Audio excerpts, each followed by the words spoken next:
Bienvenidos, amados hermanos. Damos inicio a la última lección de su asignatura Historia de la Iglesia 2. Recordemos nuestras recomendaciones. Primero, realice una lectura en su manual de la lección que se desarrollará en el video. Segundo, escriba todas las dudas o preguntas que le surjan de esta lectura. Tercero, observe el video y preste atención al desarrollo de la lección. Cuarto, realice una segunda lectura de la lección en su manual. Quinto, verifique cuáles de las preguntas que surgieron de la primera lectura quedaron resueltas. Y sexto, las preguntas que persistan o permanecen deben exponerse al profesor en el encuentro grupal por videollamada. La lección número 5 tiene por título El siglo XX hasta la actualidad. El objetivo es señalar y considerar algunos grandes desafíos que enfrenta la Iglesia en la actualidad. Cuando la Primera Guerra Mundial estalló en 1914, había muchos dirigentes cristianos que se percataban de la creciente tensión internacional y de sus peligros, y que por varios años habían tratado de utilizar los lazos internacionales de las iglesias a fin de evitar la guerra. Cuando tales esfuerzos fracasaron, muchos de los cristianos que habían participado en ellos se negaron a dejarse arrastrar por pasiones nacionalistas y buscaron medios de hacer de la iglesia un instrumento de reconciliación. Uno de los personajes más destacados en tales esfuerzos fue Nathan Söderblom, obispo luterano de Uppsala, en Suecia. Él fue obispo a partir de 1914, quien hizo uso de sus muchos contactos en uno y otro lado del conflicto para llamar a los cristianos a demostrar el carácter universal e internacional de su amor y comunión.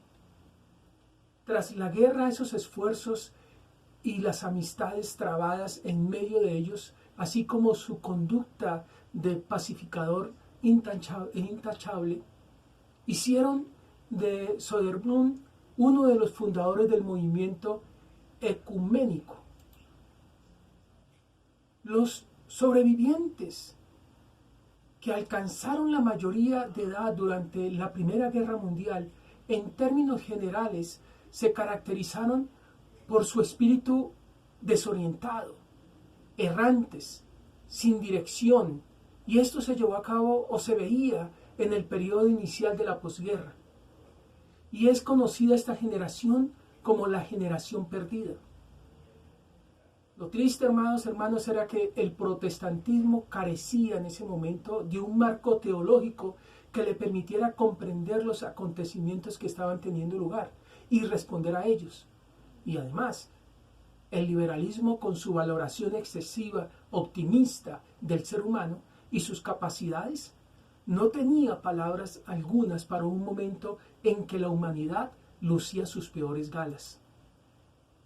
Mas la respuesta más importante a los retos del momento fue la teología del pastor ordenado Karl Barth, hijo de un pastor reformado suizo, quien en 1915 se unió al Partido Socialdemócrata, porque él creía era el instrumento de Dios para el establecimiento del reino. Después de todo, él pensaba, Jesús no vino para fundar una nueva religión, sino para iniciar un nuevo mundo. Y el Partido Socialdemócrata se acercaba más a ese propósito que la misma iglesia, la cual en ese tiempo se encontraba sumida en un letargo en que no le interesaba más que su culto y su predicación. Entonces la guerra destrozó todos sus sueños políticos como su teología. El nuevo mundo que el Partido Socialdemócrata había prometido resultó ser una ilusión, y el optimismo de sus mentores teológicos parecía tristemente inadecuado en medio de un mundo desgarrado por la guerra. En 1916, con su mejor amigo, llegaron a la conclusión de que había llegado la hora de hacer teología sobre nuevas bases y que el mejor modo era regresar al texto mismo de la Biblia. En su obra escribió contra la tendencia liberal y romántica de confundir a Dios con las mejores cualidades de la naturaleza humana, sobre el contraste entre el reino de Dios y todo proyecto humano. Llegó a la convicción de que el reino de Dios es una realidad escatológica, que viene del Dios que es totalmente otro, y no el resultado de los esfuerzos humanos. Esto lo llevó a abandonar la teología que antes le había motivado y a unirse al Partido Socialdemócrata. Aunque siguió siendo socialista y continuaba convencido de que la obligación de los cristianos es de luchar en pro de la justicia y la equidad, insistió que tales proyectos jamás han de confundirse con el reino de Dios. Es visto como el fundador de la escuela teológica que algunos llaman teología dialéctica, otros teología de la crisis y otros neoortodoxia.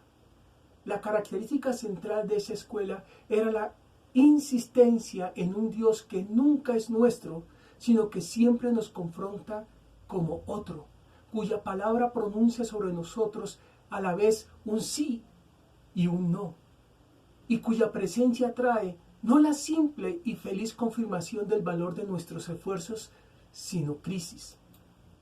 En 1927 publicó el primer volumen de su teología sistemática, dándole el título de Dogmática Cristiana. Allí afirmaba que el objeto de la teología es no la fe cristiana, como había pensado Schleiermacher y otros teólogos liberales, sino la palabra de Dios. Entonces, la teología de la crisis se había vuelto una teología de la palabra de Dios.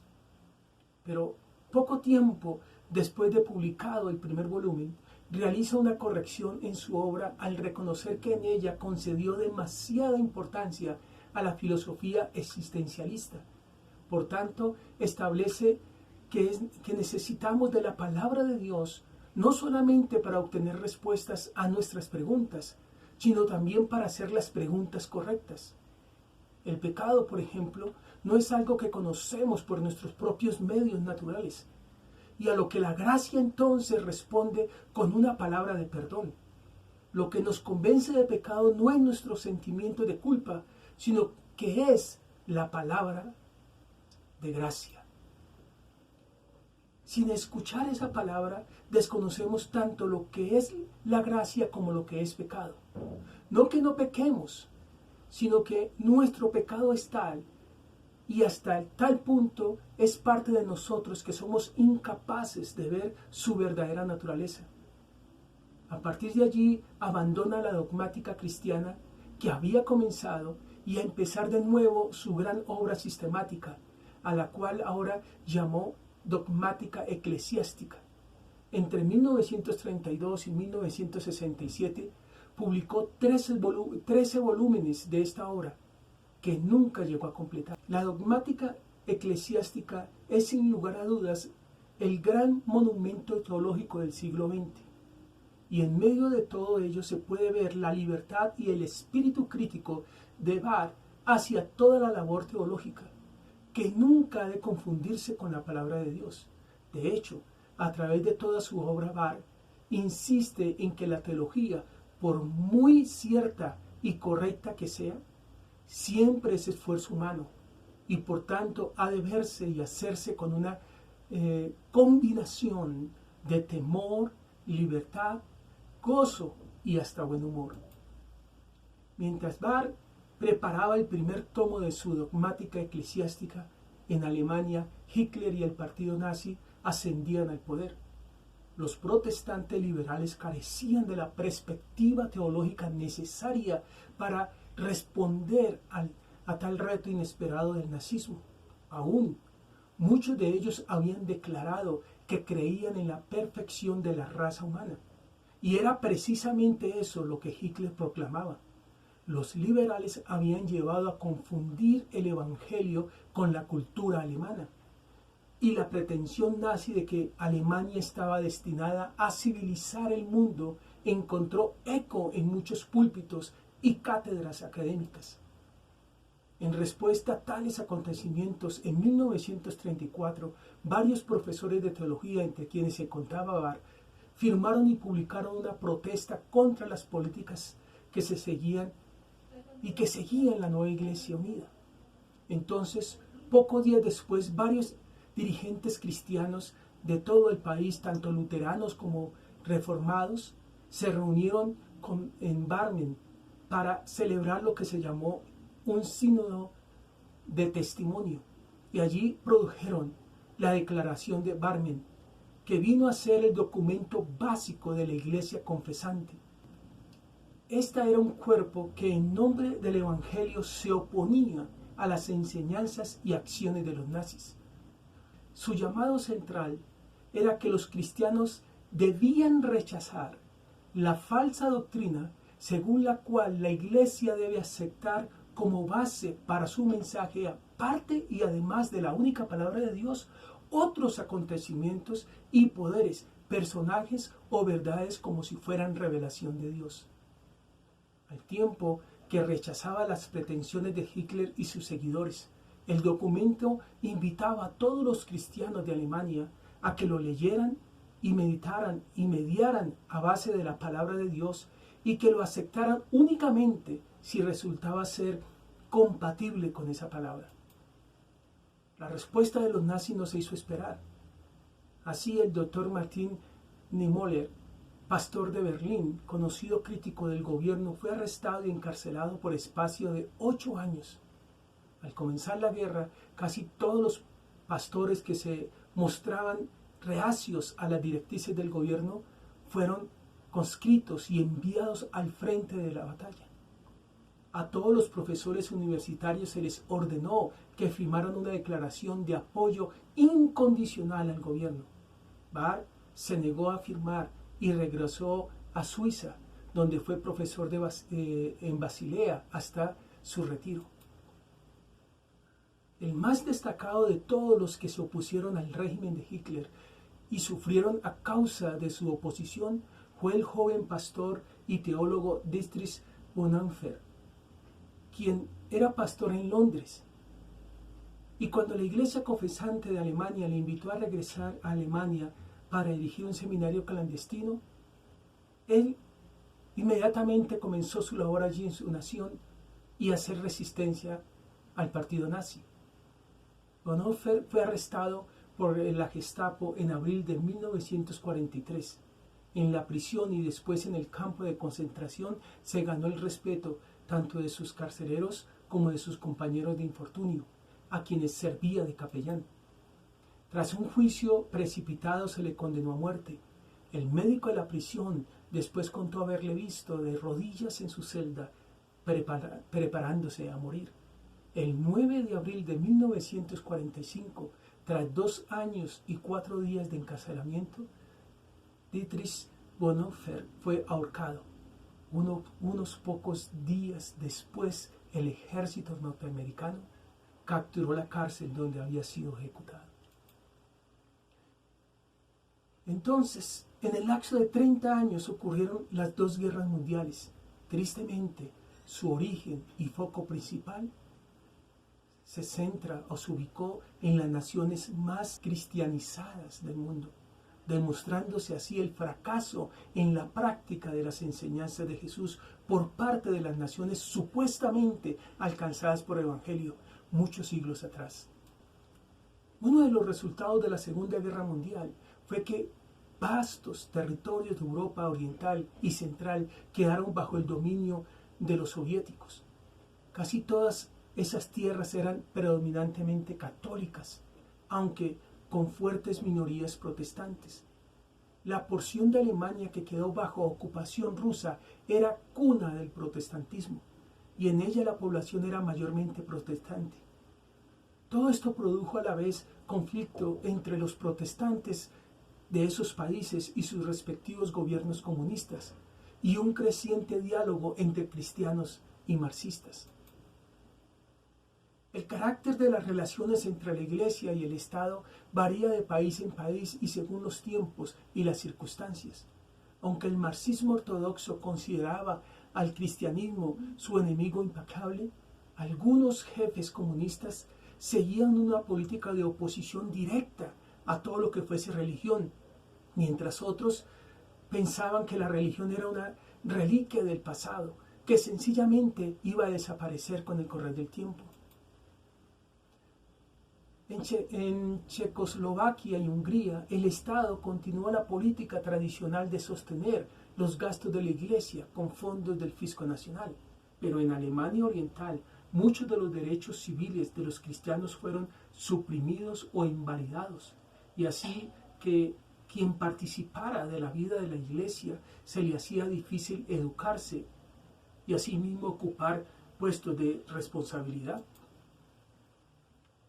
Los diálogos entre los cristianos y el Estado se continuaron hasta la última década del siglo XX, dejando su huella en una de las principales características de la teología protestante contemporánea, su énfasis en la esperanza escatológica como un tema fundamental de la vida y la doctrina cristiana, es decir, la esperanza del reino por venir, la cual, según estos diálogos, no debe ser el último capítulo de la teología cristiana, sino el primero. Y no se trata de una esperanza privada o individualista, sino que es más bien la esperanza de un nuevo orden, pues no ha de llevar a los fieles a esperar pasivamente la llegada del futuro prometido, sino que les ha de llamar más bien a unirse a las luchas contra la pobreza y la opresión, pues esas luchas son señal del futuro de Dios, del futuro reino de Dios.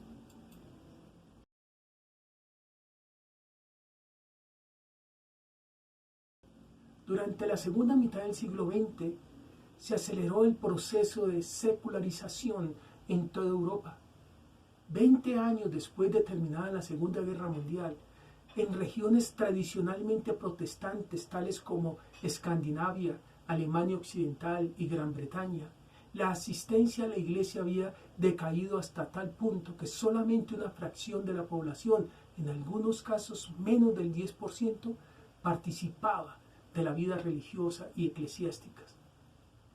En tales áreas, la cuestión que más preocupaba a los dirigentes eclesiásticos y a los teólogos era la de la relación entre la fe cristiana y la visión moderna del mundo, en la que Dios y la religión no parecen tener lugar alguno.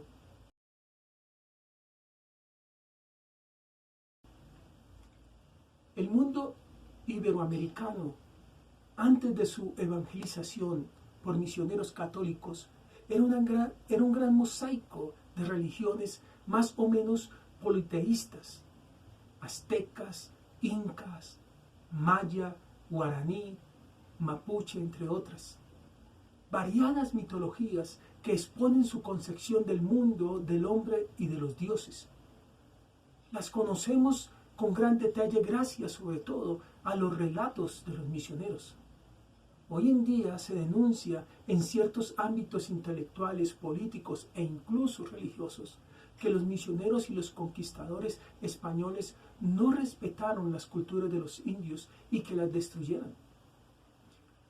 Y quieren recuperar la identidad religiosa perdida, la antigua cultura de los amerindios. El catolicismo previo a la independencia influyó sobre las culturas precolombinas hasta sustituirlas o transformarlas radicalmente. Sin embargo, no se puede negar el enriquecimiento cultural de la Iglesia iberoamericana a partir de las aportaciones de esas culturas, ni mucho menos olvidar las convicciones desde las que actuaban, muy distintas a las de muchos de los que hoy investigan las culturas precolombinas. Dios usó misioneros que valoraban ante todo el cielo, la salvación eterna de los nativos, por encima de cualquier otra convicción. Si es cierto que la síntesis entre las distintas culturas y la fe cristiana que los misioneros católicos ofrecieron engendró una profunda religiosidad popular en la cual aparece el alma de los pueblos latinoamericanos, caracterizada, como mencionamos en lecciones anteriores, por el sincretismo, Pero aún así la idea o doctrina de volver a dar vida a las religiones precolombinas, separándolas de toda posibilidad de llegar a conocer a Cristo, al Dios de la Biblia, no sería un progreso, sino un retroceso. Durante el siglo XIX, salvo un leve avance del protestantismo en alguna de las nuevas repúblicas producto de las guerras de independencia, el catolicismo siguió siendo la religión de la inmensa mayoría de los iberoamericanos. En el siglo XX y a principios del siglo XXI, por el contrario, se produce una penetración notable del protestantismo.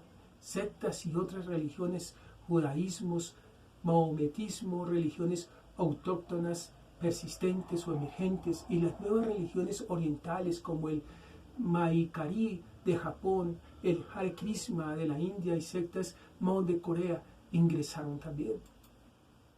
A pesar de ello, sin embargo, la mayoría de los iberoamericanos se sienten integrados todavía en el catolicismo popular.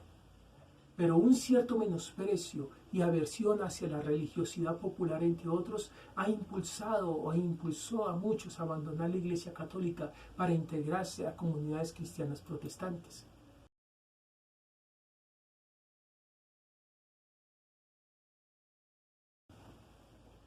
Desde la Segunda Guerra Mundial y en los años anteriores, al cerrarse a los misioneros protestantes el campo de China y también en parte en India e Indonesia, los continentes misioneros desplazados y los nuevos que iban a surgir se orientaron hacia Latinoamérica, donde consiguieron grandes progresos.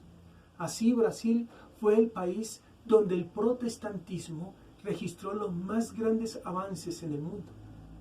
El evangelista Billy Graham afirmó en Panamá, después de hacer un recorrido por Latinoamérica en el año 1961 y 1962, que este inmenso país suramericano representaba para el protestantismo las mismas perspectivas y esperanzas que los Estados Unidos presentaban al catolicismo. Entonces, a raíz de la difusión del movimiento pentecostal, con su gran visión evangelizadora, que partía de los Estados Unidos hacia los demás países del continente americano y otros del resto del mundo, se desató un crecimiento acelerado de la iglesia evangélica, especialmente en el centro y sur de nuestro continente. Los misioneros pentecostales en su obra evangelizadora invadieron gran parte del territorio americano con las iglesias de sus corrientes teológicas.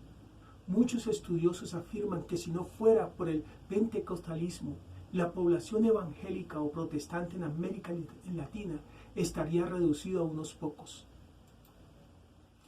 En conjunto, el progreso del protestantismo fue lento, pero progresivo. Así, el número de protestantes latinoamericanos se duplicó en el curso de los años 1950 al 1960, y entre los años 1962 a 1965 fácilmente llegaban de 8 millones, mientras que en 1948 era un poco más de 3 millones. La población protestante en los países latinoamericanos hacia 1960, según las estadísticas verificadas durante el periodo de las grandes misiones, es decir, entre 1960 y 1963, era en Argentina, país que fue visto como el centro de expansión cultural protestante para la América española, contaba con unos 600.000 creyentes o protestantes y trabajaban en ese país 40 denominaciones. En Bolivia, cerca de 100.000 creyentes o profesantes. Se realizó allí un intenso trabajo en la población indígena que constituye el 60% de la población, con la presencia de 25 a 30 denominaciones. Brasil, por lo menos 4 millones de creyentes y profesantes, con 35 a 40 denominaciones, fue considerado el país de la gran esperanza del protestantismo mundial.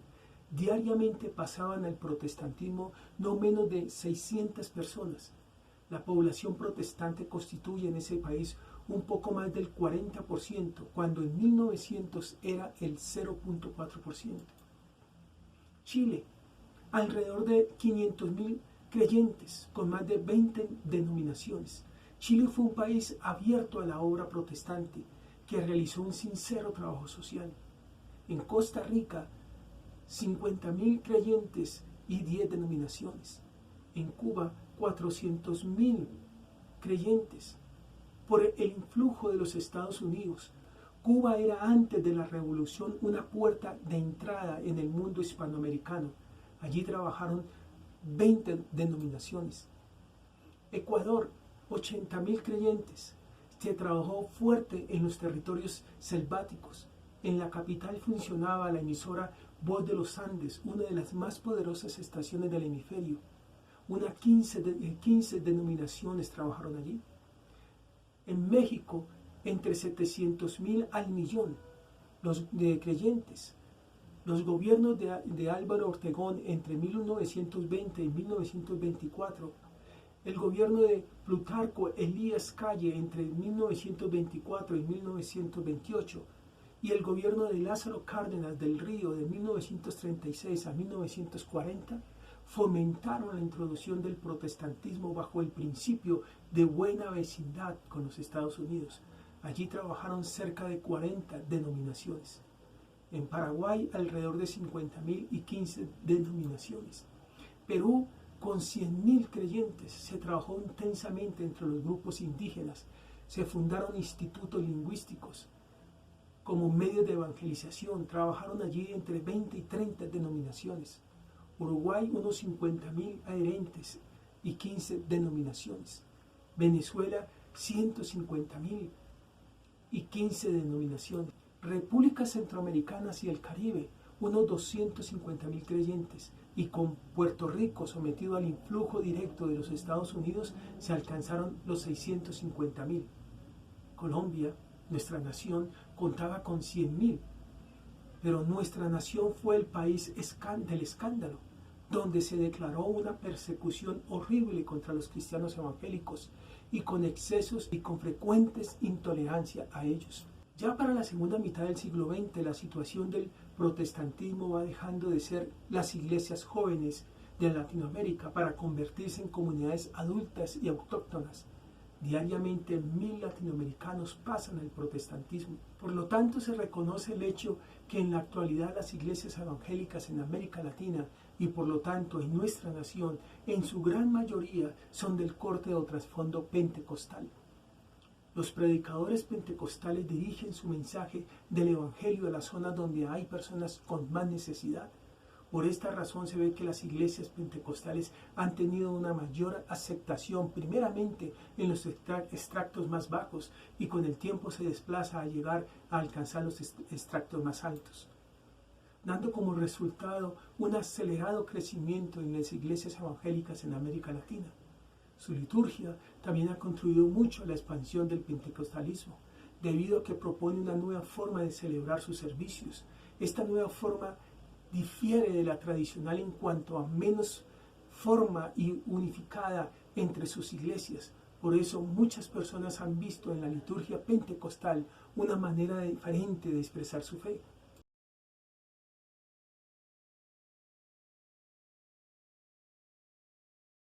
La primera iniciativa protestante en nuestro país se registra con la llegada de Diego Thompson, quien fue un pastor bautista y educador escocés que recorrió Latinoamérica en el siglo XIX para promover el sistema de educación lancasteriano en las nuevas naciones hispanoamericanas y para predicar el Evangelio y los principios cristianos.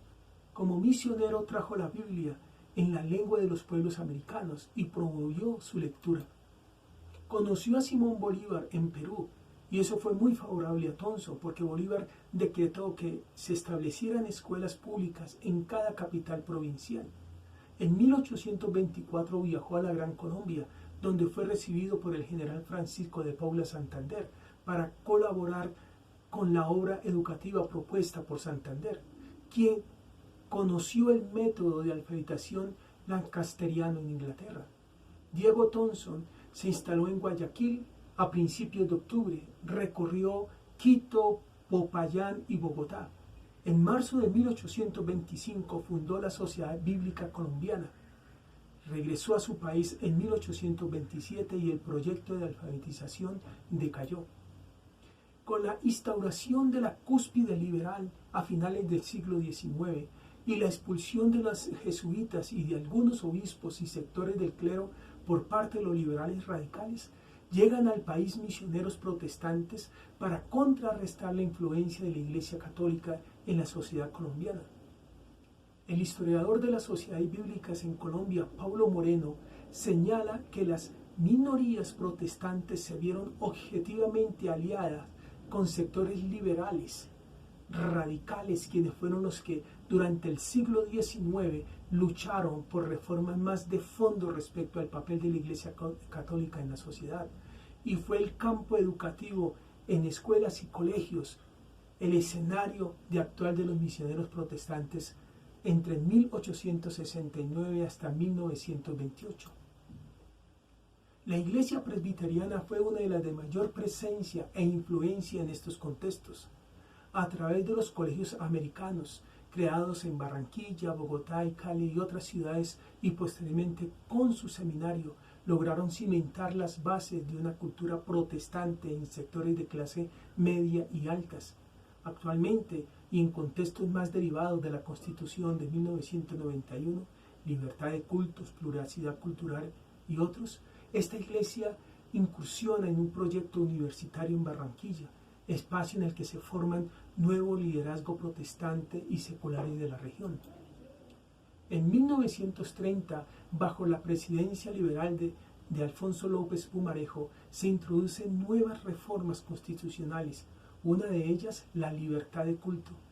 Este será un factor que, unido a la crisis social que se experimentaba, propiciaría el ingreso de nuevas iglesias, tanto históricas como pentecostales. Recordemos que las iglesias históricas son aquellas nacidas directamente de la reforma protestante de Lutero, es decir, las luteranas, las anglicanas, la presbiteriana, menonita, bautista y otras. Las iglesias pentecostales surgen en el siglo XIX producto del avivamiento espiritual al interior de las iglesias históricas. En Colombia, las iglesias pentecostales de mayor crecimiento son las Asambleas de Dios, la Iglesia Cuadrangular y la Iglesia Pentecostal Unida de Colombia. Teológicamente, el énfasis es la conversión, la recepción del Espíritu Santo y sus dones, el hablar en lenguas, la sanación, la expulsión de demonios, entre otros.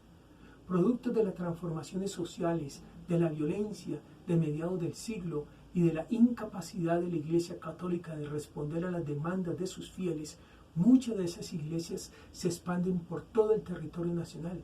Hacia finales de los años 60 y comienzos de los años 70 se generalizan dos caminos de crecimiento pentecostal, el llamado neopentecostalismo y el de las iglesias autónomas. Lo que algunos investigadores y agentes religiosos llaman neopentecostalismo se exaltaron en el rasgo del pentecostalismo clásico, al tiempo que se producían innovaciones teológicas, litúrgicas y organizacionales. Se pluralizaron y ganaron fuerza las expresiones relativas a la presencia del Espíritu Santo, se incrementó y sistematizó la apuesta por los milagros, y a la figura de los pastores como sujetos privilegiados capaces de viabilizar esa bendición. En ese contexto surgen dos articulaciones teológicas claves: la teología de la prosperidad y la doctrina de la guerra espiritual.